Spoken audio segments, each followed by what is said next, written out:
우리 함께 볼 말씀은 창세기 45장 6절부터 8절의 말씀입니다. 우리 6절부터 8절 말씀을 다 같이 합독하도록 하겠습니다.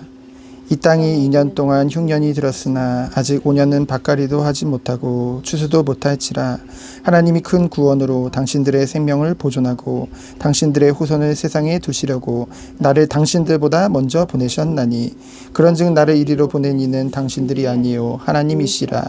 하나님이 나를 바로에게 아버지로 삼으시고 그 온 집의 주로 삼으시며 애굽 온 땅의 통치자로 삼으셨나이다. 아멘. 살다 보면 누구나 인생에 희로애락이 있습니다. 누구나 그렇죠. 남자들은 이제 군대에 가잖아요. 군대에 가면은 이런 말을 합니다. 너무 잘하지도 너무 못하지도 중간만 해라. 왜 그렇습니까? 그게 편하기 때문입니다. 너무 잘해도 뭔가 일이 많아지고 너무 못해도 이제 많은 징계를 받게 되어지고요. 사람들은 이처럼 편안한 것을 선호합니다. 그리고 안주하기를 원하죠. 하지만 인생이라는 것이 어디 그렇습니까? 우리가 생각하는 대로, 우리가 원하는 대로 되기를 바라지만은 현실은 그렇지 않다는 거죠.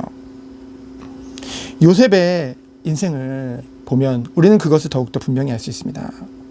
어릴 적에 비록 어머니를 잃는 그 마음 아픈 일이 있었지만은 아버지의 큰 사랑을 받으며 자라게 되어졌죠. 베냐민과의 나이 차이가 많이 났기 때문에, 그리고 형들과의 나이 차이도 있었기 때문에 어찌 보면은 막내로 굉장히 사랑을 받고 아버지의 사랑을 받고 자랐죠. 그리고 하나님께서 꿈도 꾸게 하셨습니다.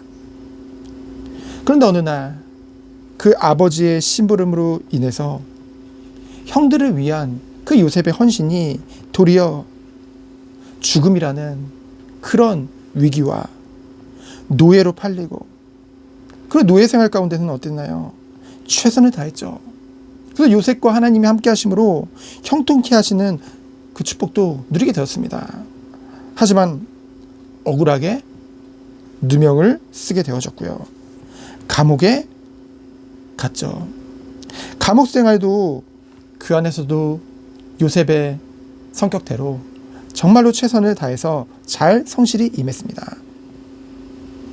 그리고 하나님이 뭔가 똑같이 이제껏 인도하셨듯이 뭔가 요셉에게 기회를 주는 것 같았어요. 어떤 기회입니까? 그 바로의 최측근이죠. 권세자들입니다. 두 관원지형이 요셉이 있는 그 감옥에 갇히게 되어졌고, 그리고 요셉이 그들을 섬기게 되어진 것이죠. 어느 날 두 관원장이 꿈을 해석하게 됐고 요셉이 그것을 해석하게 됩니다. 그리고 잘 됐거든 나를 이곳에서 빼달라고 하죠. 그런데 어찌 된 일입니까? 그 술 맡은 관원장이 요셉을 아주 까맣게 잊게 되어지는 것이죠. 인간적으로 봤을 때 얼마나 되는 일이 하나도 없습니까? 얼마나 원하는 대로 하나도 되는 것이 없지 않습니까? 그리고 왜 사람들은 자꾸만 요셉을 어렵게 하고, 환경은 갈수록 왜 요셉을 이렇게 어렵게 할까요? 너무나도 탓할 게 많죠. 요셉에게는요. 요셉도 순간순간 그렇게 생각했을지도 모릅니다. 왜요? 요셉도 연약한 인간이기에. 하지만 시편 105편 16편에 보면은 하나님께서 요셉이 의지하던 모든 것을 끊으셨다고 했습니다. 그렇죠? 요셉이 아니라 그 이스라엘 백성들이요, 그 야곱과 그 형제들이요. 정말 하나님께서 이 연단을 받은 자들은 동일한 고백을 받게 되죠. 정말 하나님의 연단을 받으면요 동일한 고백을 해요. 어떤 고백입니까? 누구 때문이 아니라는 거죠. 그것 때문에 환경 탓이 아니라는 거죠. 모든 게 하나님의 섭리임을 고백할 수밖에 없습니다. 하나님의 계획을 바라보게 되죠. 하나님의 언약을 깨닫게 됩니다. 오늘 요셉이 자신을 죽이려고 했고 미워했던, 그리고 노예로 팔아버렸던 그 형들이 눈앞에 있습니다. 요셉의 권세가 대단하거든요. 총리가 된 요셉은 어찌 보면은 바로보다 자리만 더 낮을 뿐이지 권세는 더 대단했을지도 모릅니다. 그 요셉이요, 뭐 다른 거 할 필요 없어요. 시순들을 향해서 손짓 하나만 딱 하면은 형들은 다 죽게 되어져 있습니다. 근데 어떻게 했습니까? 요셉이 어떻게 했습니까? 오늘 본문에 보니까 6절에 보니까 앞으로의 미래를 얘기해 주죠. 절망일 수 있는 미래입니다. 하지만 낙심하지 말 것은 요셉이 뭐라고 고백을 합니까? 하나님이 큰 구원을 위해서 나를 먼저 보내신 것이다. 당신들의 생명을 보존하려고. 그 말인 즉슨 형들에게 원수를 갖거나 그런 마음이 추호도 없다는 거죠. 왜요? 하나님께서 이 모든 것을 이루셨기 때문에. 생명을 보존하고 큰 구원을 얘기하는 것은 앞으로의 어떤 문제가 있더라도 여러분은 걱정하지 말아라. 하나님이 당신들을 구원하시려고, 생명을 보존하시려고 나를 이곳에 보내셨으니까. 그러면서 다시 한번 확인시켜주죠. 나를 이곳에 보내신 분은 하나님이시다. 당신들의 탓이 아닙니다. 환경 탓도 아닙니다.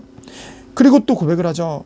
내가 이 높은 자리에 오른 것은 보통 자신들의 조금의 의와 뭔가 잘남을 얘기할 수도 있잖아요. 근데 그게 아니라는 거죠.